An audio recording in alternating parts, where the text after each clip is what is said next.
Hello ಎಲ್ರಿಗೂ ನಮಸ್ಕಾರ. ನಾನು ನಿಮ್ಮ ಗೆಳತಿ ವಿನುತಾ. ಸಾಯಂಕಾಲ ಮಳೆ ಬರ್ತಿರ್ಬೇಕಾದ್ರೆ ಏನರ ಮಾಡ್ಕೊಂಡು ತಿನ್ಬೇಕಿಂತಾವು ಅಂತ ಅನಿಸ್ತಿರ್ತದೆ. ಆಗ ಒಮ್ಮೆ ಟ್ರೈ ಮಾಡಿ ನೋಡ್ರಿ ಈ ಕಡಲೆಬೇಳೆ ಮಸಾಲ ವಡಾನ. ಈ ಕಡಲೆಬೇಳೆ ಮಸಾಲ ವಡಾನ ಹೇಗೆ ಮಾಡೋದು, ಇಷ್ಟು ಗರಿಗರಿಯಾಗಿ ಹೇಗೆ ಮಾಡೋದು ಅಂತ ನೋಡೋಣ ಬನ್ನಿ. ಮೊದಲಿಗೆ ಕಡಲೆಬೇಳೆನ 1 ರಿಂದ 2 ತಾಸು ನೆನೆಸಿಟ್ಕೊಂಡಿದ್ದೀನಿ.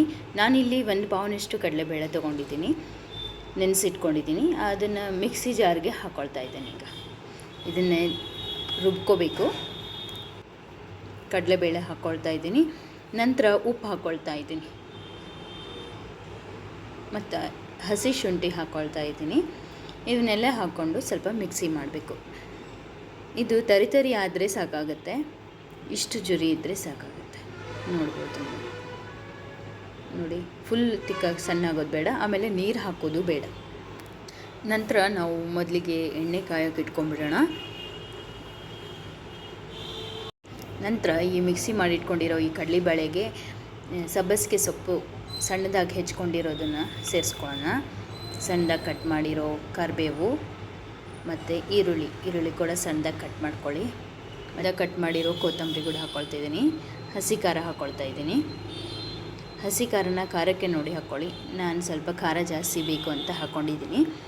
ನಂತರ ಜೀರಿಗೆ, ಒಂದು ಚಿಟಿಕೆಯಷ್ಟು ಸೋಡಾ ಪುಡಿ ಹಾಕ್ಕೊಳ್ತಾ ಇದ್ದೀನಿ. ಇದೆಲ್ಲವನ್ನು ಚೆನ್ನಾಗಿ ಕಲಿಸ್ಕೊಳ್ರಿ, ಮಿಕ್ಸ್ ಮಾಡ್ಕೊಳ್ಳಿ. ಉಪ್ಪನ್ನು ನಾವಾಗಲೇ ಮಿಕ್ಸಿ ಮಾಡಬೇಕಾದ್ರೆ ರುಬ್ಬಬೇಕಾದ್ರೆ ಹಾಕ್ಕೊಂಡಿದ್ದೀವಿ. ಈ ಸಮಯದಲ್ಲಿ ಬೇಕಾದರೆ ನೀವು ಉಪ್ಪು ಕಡಿಮೆ ಅನಿಸಿದರೆ ಆ್ಯಡ್ ಮಾಡ್ಕೊಳ್ಳಿ. ಸ್ವಲ್ಪ ಚೆನ್ನಾಗಿಲ್ಲ ಮಿಕ್ಸ್ ಮಾಡ್ಕೊಂಡು ಆಗಿದೆ. ಈಗ ಎಣ್ಣೆ ಕೂಡ ಕಾದಿದೆ. ಈ ಒಂದು ಪ್ಲಾಸ್ಟಿಕ್ ಕವರ್ನ ಒಂದು ಮಣೆ ಮೇಲೆ ಹಾಕ್ಕೊಂಡು ಅದಕ್ಕೆ ಸ್ವಲ್ಪ ನೀರು ಸವರಿ ಈ ಥರ ಚಿಕ್ಕ ಚಿಕ್ಕ ಉಂಡೆಗಳನ್ನಾಗಿ ಮಾಡಿ ಅದನ್ನು ಸ್ವಲ್ಪ ಪ್ರೆಸ್ ಮಾಡಿ ದೊಡ್ಡದಾಗಿ. ಈ ಕವರೆಲ್ಲ ಬೇಡ ಅನ್ನೋದಾದರೆ ಕೈಗೆ ಸ್ವಲ್ಪ ನೀರು ಹಚ್ಕೊಂಡು ತಟ್ಕೊಂಡು ಕೂಡ ಹಾಕ್ಕೋಬೋದು. ಎಲ್ಲವನ್ನು ಚೆನ್ನಾಗಿ ಕೆಂಪಗೆ ಬೇಯಿಸ್ಕೊಳ್ಳೋಣ. ಎರಡೂ ಬದಿಯಲ್ಲೂ ಕೆಂಪಗೆ ಹಾಕಬೇಕು. ಇದು ಅಂದರೆ ಗರಿಗರಿಯಾಗಿ ಬರುತ್ತೆ.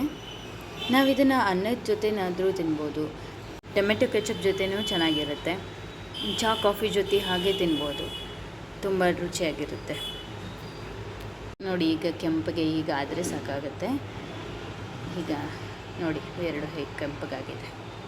ಇಷ್ಟಾದರೆ ತಗೊಂಡ್ರೆ ಸಾಕಾಗುತ್ತೆ. ಗರಿಗರಿಯಾದ ಕಡಲೆಬೇಳೆ ಮಸಾಲ ವಡ ರೆಡಿಯಾಗಿದೆ. ಮಳೆ ಬರ್ತಿರ್ಬೇಕಾದ್ರೆ ಈ ಥರದ್ದೇನಾದರೂ ತಿನ್ಬೇಕು ಅನಿಸ್ತಿರ್ತದೆ.